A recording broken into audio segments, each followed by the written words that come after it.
Hi friends, in this episode I'm going to show you how I diagnosed and fixed a fairly common error found in Volkswagen Audi Group vehicles with common rail engines. The most common high-pressure system errors are now displayed on the screen. I'd say that in about 70% of cases, if not more, the cause is either the fuel pressure regulator on the rail or the pressure sensor.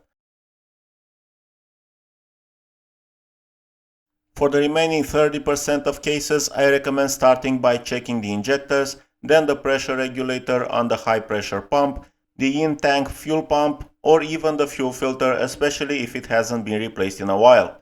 The last thing to rule out would be the high pressure pump itself, which obviously involves a much more expensive repair. Let's now take a look at what's going on with this car.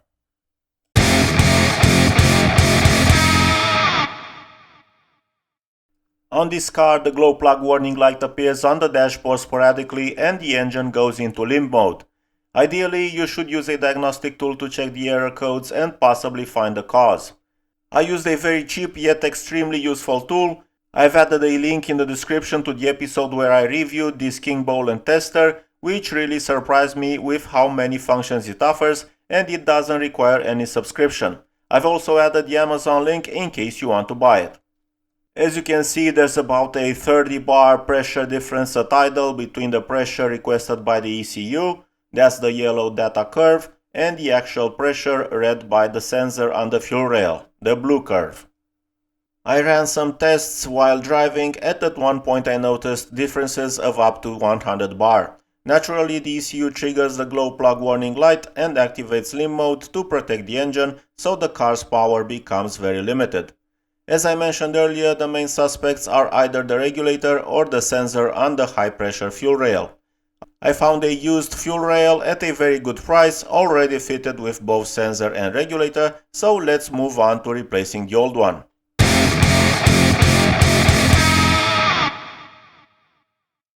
To replace the fuel rail, you need to start by unplugging the connector from the fuel pressure regulator.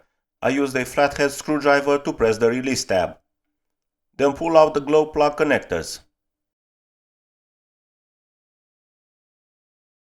Next, I loosen the flare nuts on the high pressure fuel supply lines using a 17mm spanner.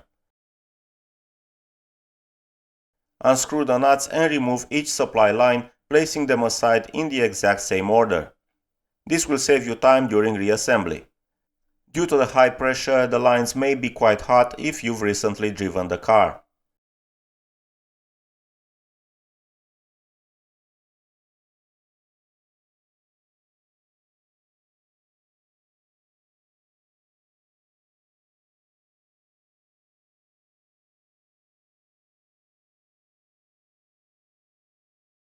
There will be some minor fuel spills, so I'm going to wipe them off with an old towel.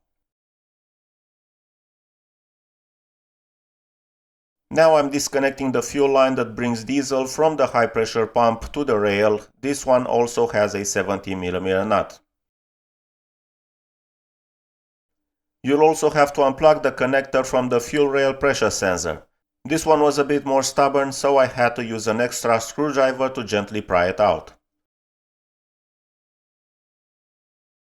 Next, you'll have to remove this black return line.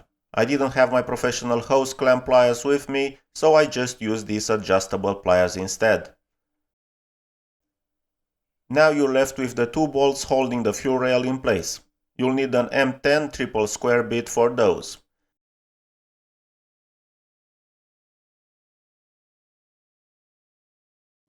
The bolts came out easily. Be careful, they may also be hot.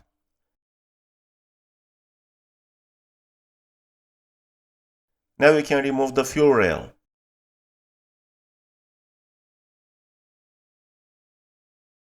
On the left end you'll see the pressure sensor, and on the right side is the pressure regulator. You could replace them individually, but in my case I found a used rail with both components already installed at a lower price than either part, so it made sense.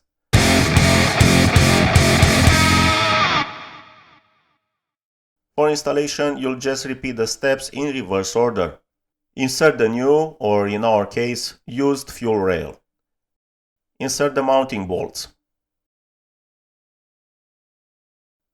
Reconnect the return fuel line. Make sure to place the Oetiker clamp in the same spot. You can use the old indentation marks as a guide. Reconnect the glow plug wires.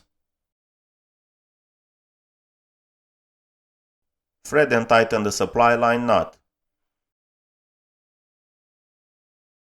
Tighten the bolts. I did this by hand. I didn't have a torque wrench with me, but the proper torque spec is 22 Nm.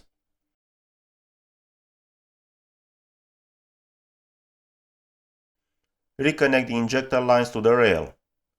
Make sure the flare nuts twist freely. If they don't, remove and try again. You don't want to risk cross-threading them. These lines withstand pressures of up to 2000 bar, so take your time, they have to sit perfectly.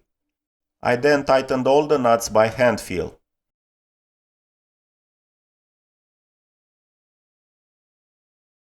Don't forget to double check that all nuts and fittings are tight. You'll also need to reconnect the fuel pressure sensor and the regulator connectors. Before attempting to start the engine, I'll prime the fuel system.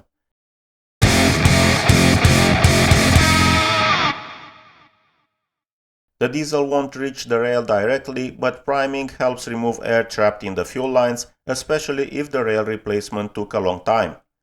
I'll start by activating the in-tank fuel pump relay for about 15 seconds, 2 times. Then I'll do the same for the auxiliary pump.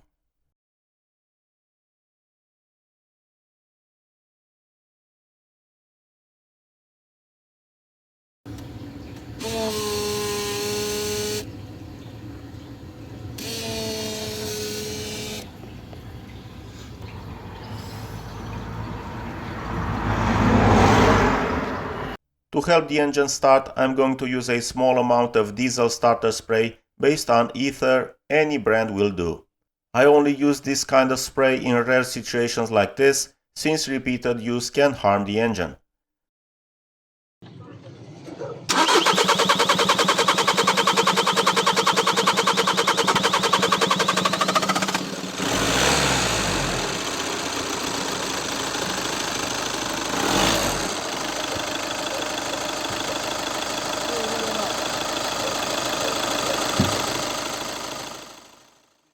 After a quick test drive, the issue was resolved. I personally suspect the pressure sensor was the root cause. That's it for this tutorial. I hope you found it useful. If you did, don't forget to support the effort behind this video with a like, comment, share, and of course subscribe. It's totally free. Bye bye.